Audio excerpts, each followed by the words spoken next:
Nana Mouskouri, née Ioanna Mouskouri, le 13 octobre 1934, à La Canée, en Crète, en Grèce, est l'une des chanteuses les plus populaires de tous les temps, avec plus de 300 millions d'albums vendus dans le monde. Cependant, derrière les projecteurs et sa voix angélique, Nana a dû faire face à de profonds chagrins, dont le plus grand fut peut-être les années difficiles de son enfance, marquées par la guerre et les incertitudes concernant son apparence et sa santé. Ayant grandi sous l'occupation nazie en Grèce, Nana a été témoin de la pauvreté et de la peur au sein de sa famille. Son père, Constantin, projectionniste de cinéma, était accro aux jeux d'argent, ce qui a entraîné des difficultés financières qui ont plongé la famille dans la pauvreté.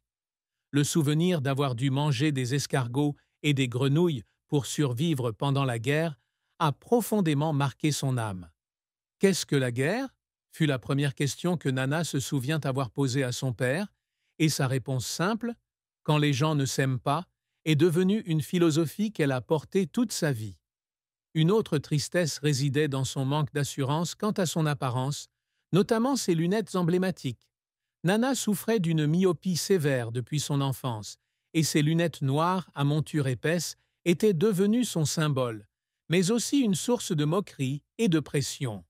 Au début de sa carrière, de nombreuses personnes, dont de grandes stars comme Harry Belafonte, lui conseillaient d'enlever ses lunettes sur scène, affirmant qu'elles nuisaient à son charisme scénique. Nana a un jour confié que ses propos la rejetaient pour ce qu'elle était. Elle était déterminée à garder ses lunettes, mais la pression de devoir changer d'apparence pour correspondre aux attentes du public était une souffrance persistante. De plus, Nana était née avec une seule corde vocale fonctionnelle, une maladie rare qui lui faisait craindre que sa voix ne soit pas reconnue.